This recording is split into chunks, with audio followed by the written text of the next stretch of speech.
UP के सुल्तानपुर में लूट कांड के आरोपी मंगेश यादव के एनकाउंटर पर वार पलटवार का दौर जारी है। कल एसपी अध्यक्ष अखिलेश यादव ने सवाल खड़े किए तो योगी ने जोरदार पलटवार किया। मुख्यमंत्री योगी आदित्यनाथ ने कहा कि गुंडों माफिया पर कार्रवाई से समाजवादी पार्टी बेचैन हो जाती है। जब उनके किसी एक माफिया शागिर्द को, किसी डकैत को जो पुलिस मुठभेड़ में मारा जाता है, जब मारा जाता है तो इनकी दुखती हुई नस पर जैसे पुलिस ने उंगली रख दी हो, तब ये चिल्लाने लगते हैं।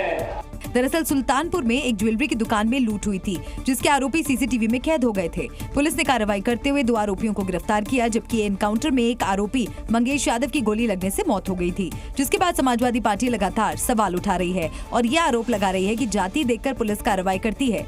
योगी आदित्यनाथ ने कहा कि उत्तर प्रदेश में 2017 के बाद गुंडे माफिया पर लगातार कार्रवाई जारी है। 17 के बाद एक एक करके माफिया कहां चले गए ये भी आप सब जान रहे हैं। माफियाओं की छुट्टी हो गई, माफिया मुक्त उत्तर प्रदेश हो गया। अखिलेश यादव पर जोरदार हमला करते हुए योगी आदित्यनाथ ने यह भी कहा कि सरकार चलाने के लिए दिल और जज्बा चाहिए। अब गुंडा और माफिया भाग रहा है, पुलिस उसको दौड़ा रही है और अगर उसने कहीं कोई दुस्साहस किया तो फिर वहीं पे राम नाम सत्य है, यह भी तय हो जाता है। बहनों और भाइयों, सरकार चलाने के लिए जज्बा चाहिए। सरकार चलाने के लिए दिल भी चाहिए और दिमाग भी चाहिए। सत्ता वरासत में मिल सकती है, बुद्धि वरासत में नहीं मिलती है। समाजवादी पार्टी अध्यक्ष अखिलेश यादव ने एक बार फिर कानून व्यवस्था के मुद्दे पर यूपी सरकार को घेरा। अखिलेश ने सोशल मीडिया पर एक वीडियो साझा किया और निशाना साधा। इस वीडियो में कुछ लोग एक पुलिसकर्मी के साथ मारपीट करते दिखाई दे रहे हैं और जबरन गाड़ी में बिठा रहे हैं। ये वीडियो सोशल मीडिया पर वायरल है।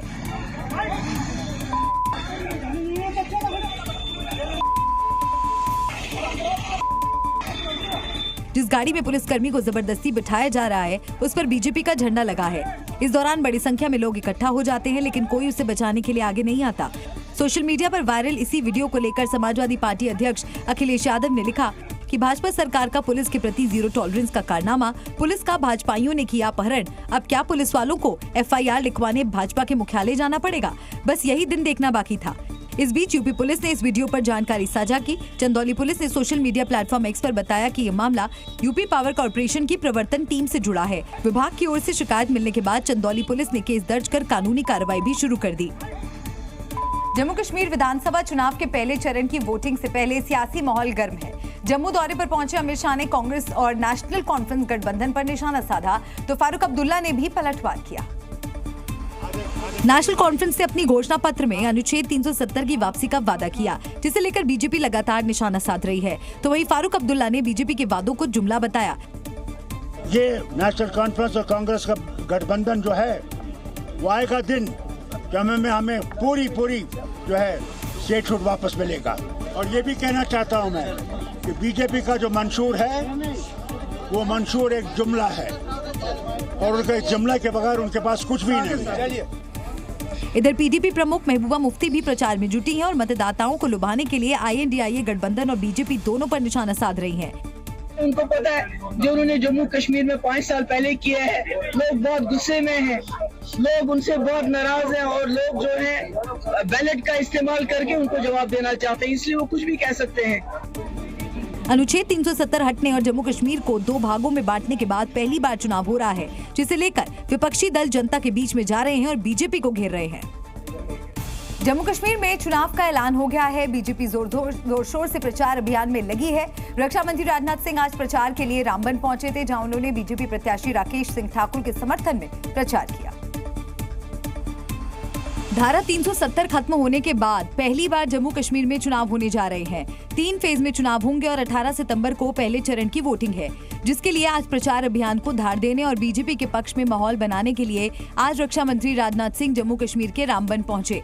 18 सितंबर को 24 सीटों पर वोटिंग है। पहले चरण की 24 सीटों पर 92 प्रत्याशी निर्दलीय लड़ रहे हैं। पहले चरण में पुलवामा, शोपियां, अनंतनाग, पहलगाम, राजपोरा और रामबन जैसी महत्वपूर्ण सीटों पर चुनाव है। इनमें से कुछ सीटें तो आतंकवाद से भी काफी प्रभावित रही हैं। इन्हीं सीटों में से रामबन सीट पर आज राजनाथ सिंह ने बीजेपी प्रत्याशी के लिए वोट मांगा। उन्होंने जनसभा को संबोधित करते हुए महबूबा, अब्दुल्ला और कांग्रेस पर जमकर निशाना साधा। चाहे जम्मू कश्मीर में नेशनल कॉन्फ्रेंस हो, PDP हो, मैं दावे के साथ कह सकता हूं कि जम्मू कश्मीर के साथ इनकी हुकूमतों ने इंसाफ नहीं किया है। धारा 370 हम किसी भी सूरत में नहीं आने देंगे। मैं होम मिनिस्टर रहा हूं, मैं जानता हूं सबसे ज्यादा आतंकवादी वारदातों में कोई मारा गया है तो हमारे मुस्लिम भाई मारे गए हैं। राजनाथ सिंह यही नहीं रुके। उन्होंने आगे कहा कि आज युवाओं के हाथ में बम और हथियार नहीं बल्कि कंप्यूटर और लैपटॉप है। राजनाथ सिंह ने माहौल बनाने का काम तो कर दिया, लेकिन 8 अक्टूबर को ही पता चलेगा कि सफलता कितनी मिली। राजनाथ सिंह ने जम्मू कश्मीर के लोगों के साथ POK को भी संदेश दिया। बीजेपी की सरकार बनी तो इतना विकास करेंगे कि POK के लोग देखकर कहेंगे कि हमें भारत के साथ जाना है। कश्मीर दौरे पर रामबन पहुंचे रक्षा मंत्री राजनाथ सिंह ने आज POK को भारत के साथ आने का न्योता दे दिया है। राजनाथ ने ऐलान करते हुए कहा कि पाकिस्तान आपको विदेशी मानता है, लेकिन भारत आपको अपना मानता है। चुनावी प्रचार के लिए रामबन पहुंचे राजनाथ ने आज कश्मीर के साथ POK को भी संदेश दिया कि वो खुद को अकेला ना समझे, भारत उनके साथ है। दरअसल पाकिस्तान के सॉलिसिटर जनरल ने हलफनामा देकर कहा कि POK विदेशी जमीन है। POK पर पाकिस्तान का डिफरेंट टाइम पर डिफरेंट स्टैंड रहा है, लेकिन भारत का इरादा साफ है। POK हमारा है और हम इसे लेकर रहेंगे। अगर मैं बात करके कश्मीर है POK, क्या बताऊं मैं POK के बारे में। इधर बांग्लादेशी घुसपैठियों के लिए असम सीमा पर पुलिस का कड़ा पहरा है। करीमगंज जिले में ऐसी ही एक बड़ी घुसपैठ को असम पुलिस ने नाकाम किया और अवैध तरीके से असम की सीमा में घुसने का प्रयास कर रहे 5 बांग्लादेशी नागरिकों को पकड़ा और उन्हें पड़ोसी देश के अधिकारियों को सौंप दिया गया, जिसकी जानकारी असम के मुख्यमंत्री हिमंता बिस्वा शर्मा ने सोशल मीडिया पर दी और असम पुलिस की पीठ थपथपाई। उन्होंने लिखा कि भारत बांग्लादेश सीमा पर अलर्ट बनाए रखते हुए असम पुलिस ने रात 1 बजे बांग्लादेशी नागरिकों की पहचान की और उन्हें वापस खदेड़ दिया। जिन लोगों को वापस खदेड़ा गया उनकी पहचान मोहम्मद साबिर रहमान, मोहम्मद शकील, दिलवर हुसैन, मोहम्मद अली और मोहम्मद भाईजीत के रूप में हुई है। हम घुसपैठ मुक्त असम के लिए प्रतिबद्ध हैं। दरअसल बांग्लादेश में 5 अगस्त को हुई सियासी उथल पुथल के बाद BSF ने पूर्वोत्तर में भारत बांग्लादेश सीमा पर चौकसी बढ़ा दी। वहीं दूसरी ओर असम पुलिस भी सीमा पर हाई अलर्ट पर है, ताकि ये सुनिश्चित किया जा सके कि कोई भी व्यक्ति अवैध रूप से राज्य में प्रवेश न कर सके। असम के मुख्यमंत्री हिमंता बिस्वा शर्मा के नए फैसले से सियासत तेज हो गई है। असम में नए आधार कार्ड के लिए नियम और सख्त कर दिए गए हैं। असम सरकार के इस फैसले के बाद अब नए आधार कार्ड आवेदकों को अपने NRC आवेदन की रसीद नंबर जमा करनी होगी। ये प्रक्रिया असम में 1 अक्टूबर से लागू की जाएगी। असम के CM के मुताबिक जनसंख्या से ज्यादा आधार कार्ड जारी हो गए और ऐसी आशंका है कि कुछ संदिग्ध लोगों के भी आधार कार्ड बन गए। অসম চৰকাৰে অহা 10 দিনৰ ভিতৰত এটা আমি নটিফিকেশ্যন ইস্যু কৰিম যে যদি আপুনি অৰিজিনেলি NRCত আবেদন কৰা নাছিল তেতিয়াহ'লে আপুনি অসমত আধাৰ নাপাব। নাম থাকা আৰু নাথাকা পিছৰ কথা, কিন্তু অন্ততঃ আবেদনকাৰী হ'ব লাগিব। यानी जिन 9.55 लाख लोगों की बायोमेट्रिक जानकारी NRC प्रक्रिया के दौरान लॉक कर दी गई थी, उन्हें इस नियम से गुजरना नहीं पड़ेगा। इसके अलावा कोई भी अगर आधार कार्ड बनवाना चाहता है तो उससे पहले NRC आवेदन रसीद का नंबर साझा करना पड़ेगा। कोलकाता के आरजीकर अस्पताल में लेडी डॉक्टर की रेप और हत्या मामले में ममता सरकार विपक्ष के निशाने पर तो है ही, अब अपनों ने भी दीदी पर निशाना साधा है और इस पूरे मामले में ममता बनर्जी के एक्शन का विरोध करते हुए TMC सांसद जवाहर सरकार ने इस्तीफा दे दिया। उन्होंने सोशल मीडिया प्लेटफॉर्म X पर लिखा कि मैं मुख्य रूप से आरजीकर अस्पताल में भयानक बलात्कार हत्या मामले के बाद सबसे सहज सार्वजनिक आंदोलन को पश्चिम बंगाल सरकार द्वारा गलत तरीके से संभालने के कारण सांसद के रूप में पद छोड़ रहा हूँ। साथ ही उन्होंने ममता बनर्जी को एक चिट्ठी लिखी जिसमें उन्होंने अपनी नाराजगी जाहिर की। जवाहर सरकार ने लिखा कि मैंने पिछले 1 महीने से इस घटना के प्रति सभी की प्रतिक्रिया देखी और सोच रहा हूँ कि आप वो पुरानी ममता बनर्जी जैसी जूनियर डॉक्टरों के साथ बात नहीं कर रही हैं। अभी सरकार जो भी कदम उठा रही है वो काफी कम है और काफी देर हो चुकी है। सभी को लगता है कि अगर भ्रष्ट डॉक्टरों के इस चक्र को समय पर तोड़ दिया जाता और ऐसे उच्च पद के अधिकारियों जो इस घटना से जुड़े हुए हैं इनको हटाया जाता तो जरूर शांति बहाल होती।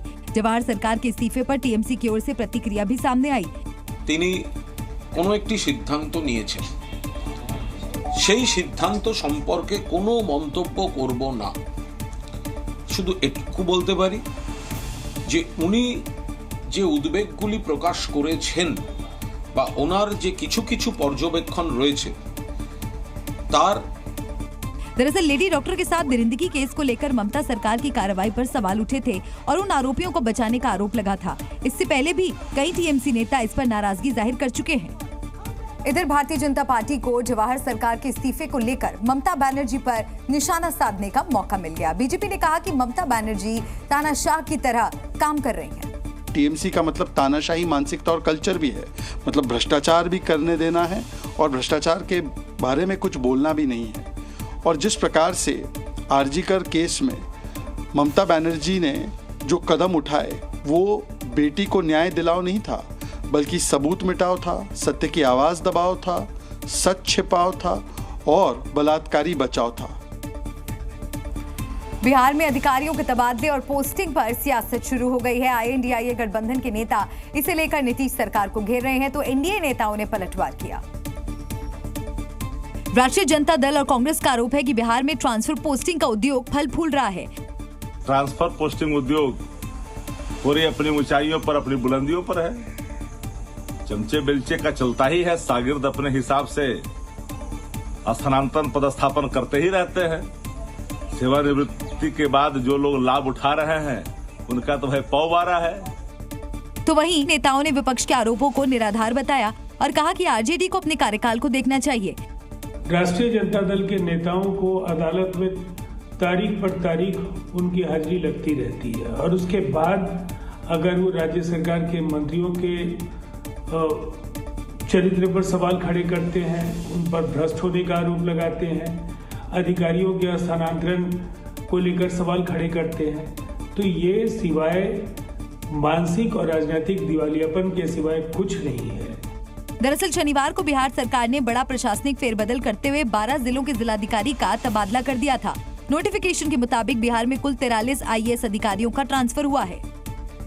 और इस वक्त एक बड़ी खबर मिल रही है यूपी के फर्रुखाबाद से। ये बड़ी खबर है, गैंगस्टर चीनू यादव की संपत्ति को कुर्क किया गया है। गैंगस्टर एक्ट में 7.5 करोड़ से ज्यादा की संपत्ति को कुर्क किया गया है। 5 बस और 14 वाहनों की भी कुर्की की खबर आ रही है। गैंगस्टर के परिवार के बैंक खाते भी सीज कर लिए गए हैं। समाजवादी पार्टी से गैंगस्टर चीनू यादव का कनेक्शन भी सामने आ रहा है, तो गैंगस्टर के परिवार के बैंक खातों को भी सीज कर दिया गया है। ये बड़ी खबर इस वक्त की आपको बता दें, समाजवादी पार्टी से चीनू यादव का कनेक्शन सामने आ रहा है। यूपी के फर्रुखाबाद से इस वक्त की ये बड़ी खबर।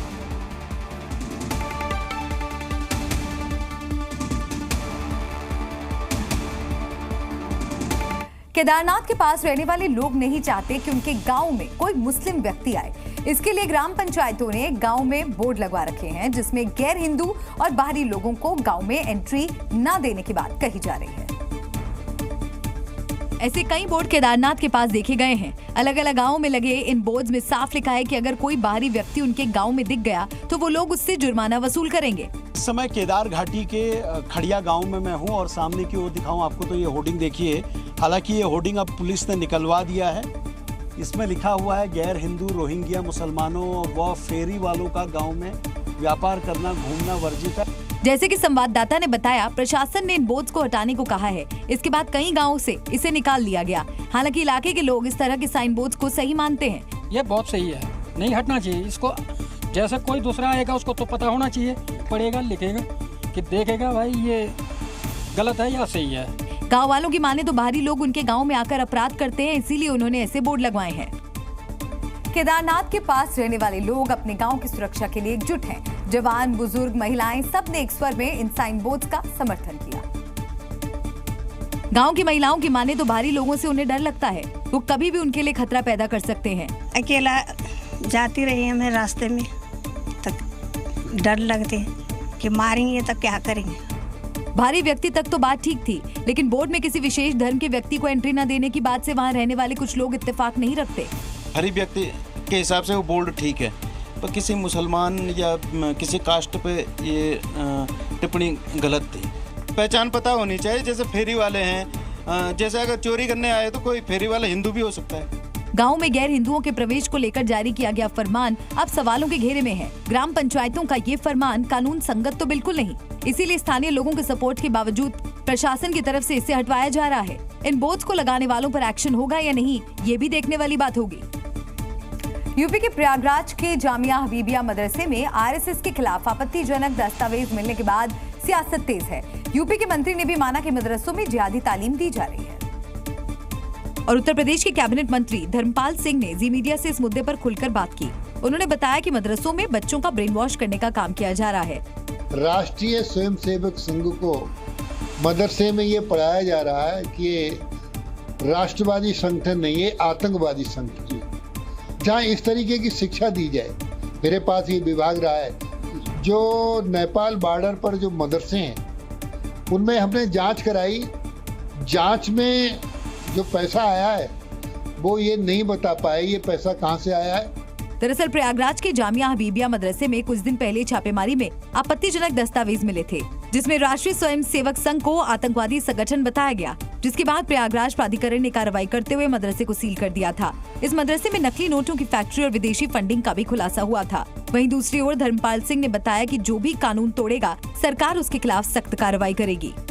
धर्म, मजहब, जाति, संप्रदाय के आधार पर कोई कानून की व्यवस्था नहीं है। जो नियमों का तोड़ेगा मरोड़ेगा उसके साथ योगी सरकार उत्तर प्रदेश में कड़ी कार्रवाई करेगी और कर रही है।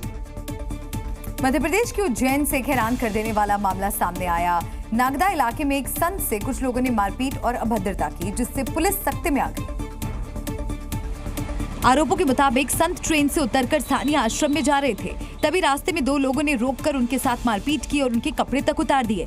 फिलहाल पुलिस ने दोनों आरोपियों को गिरफ्तार कर लिया। 6 तारीख की शाम का मामला बताया जा रहा है। इसमें संत महाराज जो है पैदल ट्रेन से उतरकर लोकल नागदा के आश्रम में जा रहे थे, तभी रास्ते में 2 लोगों द्वारा उनसे मारपीट की गई। जब पुलिस ने त्वरित एक्शन लिया, तत्काल पहुंच कर संत महोदय से बात की तो उनके द्वारा बताया गया कि एक विक्की शुक्ला और एक लक्ष्मण करके कोई व्यक्ति जो उनसे आए और कुछ मारपीट करके उनसे अभद्रता की है। पीड़ित संत के मुताबिक उनको जान से मारने की धमकी भी दी गई। तो हम कह रहे हमारा पर मारो नंबर 1 घंटा तक मारो और नंगो करके हम भगाओ, हमारा बड़ी मुश्किलों में जान बचा के आए, हमारा जान से मारे की धमकी दे रहे देवी का। वहीं इस मुद्दे पर सियासत भी शुरू हो गई। कांग्रेस ने हमलावरों को बीजेपी का बताया तो भारतीय जनता पार्टी ने भी पलटवार कर दिया। जो जिन लोगों ने मारपीट की वो भारतीय जनता पार्टी के लोग हैं, इस बात के सबूत हैं। मैं समझता हूँ कि ऐसी पार्टी जो 2 मुही बात करती है, इसको ये ऐसी बात करने का कोई अधिकार नहीं है। उनसे माफ़ी मांगना चाहिए और सार्वजनिक रूप से माफ़ी मांगना चाहिए संतों से। ये भाजपा की सरकार है, जो गलत करता है उसे छोड़ा नहीं जाता है, पर कांग्रेस की पीड़ा सदैव तुष्टीकरण के लिए होती है, अल्पसंख्यक समाज के लिए होती है और बहुसंख्यक और सनातन पे जब जब हमला होता है तो कांग्रेस अपना दोहरा चरित्र दिखाती है।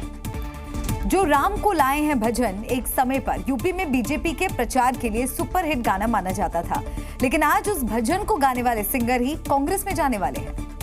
रिश्तेदार हैं। दुनिया में भगवा लहराने की बात करने वाले ये वही कन्हैया मित्तल हैं जो अब कांग्रेस में जाने वाले हैं।